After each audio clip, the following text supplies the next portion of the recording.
എന്നാലും സാറെന്തിനായിരിക്കും ആ ക്ലയൻറ്റിനെ പറഞ്ഞു വിട്ടത്? അതും സാർ അയാൾക്ക് ബ്രാൻഡ് അവയർനെസ് സ്ട്രാറ്റജി ഞാൻ പറഞ്ഞും കൊടുത്തു. അത് ഞാൻ പറഞ്ഞുതരാം. അയാളുടേത് സ്റ്റാർട്ടപ്പ് ബിസിനസ്സാണ്. എവിടുന്ന് കുറച്ച് ലോണൊക്കെ എടുത്ത് ഒരു സ്റ്റാഫിനെ പോലും വയ്ക്കാതെ സ്വന്തമായിട്ടാണ് അയാളുടെ പണിയെടുക്കുന്നത്.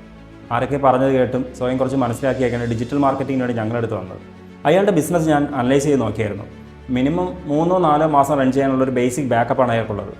നല്ലൊരു ബ്രാൻഡ് അവയർനെസ് ബിൽഡ് ചെയ്ത് വരുമ്പോഴേക്കും ഫിനാൻഷ്യലി അയാൾ താഴെ പോയേക്കാം. എന്നാൽ സ്വന്തമായിട്ട് ചെയ്യാൻ കഴിയുന്ന കുറച്ച് ബ്രാൻഡ് അവയർനെസ്സും സ്ട്രാറ്റജിയൊക്കെ അയാൾ സ്വന്തമായിട്ട് ചെയ്യുകയാണെന്നുണ്ടെങ്കിൽ നാളെ ഒരു പക്ഷേ അയാൾ ഗ്രോ അപ്പ് ആയേക്കാം. അങ്ങനെ ഗ്രോ അപ്പ് ആയാൽ നാളെ അയാൾ നമ്മളിലേക്ക് തിരിച്ചു വരാനുള്ള സാധ്യതകളുണ്ട്. അതും അല്ലെങ്കിൽ നമ്മളെക്കുറിച്ച് മറ്റൊരാളടുത്ത് പറയുകയും ചെയ്യും.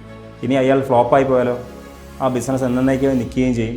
ഡിജിറ്റൽ മാർക്കറ്റിംഗ് എന്നൊരു കോൺസെപ്റ്റിനോട് അയാൾക്ക് വിശ്വാസം നഷ്ടപ്പെടും. അതുപോലെ തന്നെ ഒരു ബിസിനസ് എന്നേക്കുമായി ഇല്ലാതെ പോവുകയും ചെയ്യും. നമ്മുടെ ചുറ്റിലുള്ള ഓരോ ബിസിനസ്സും നമുക്ക് ഇമ്പോർട്ടൻ്റ് ആണ്.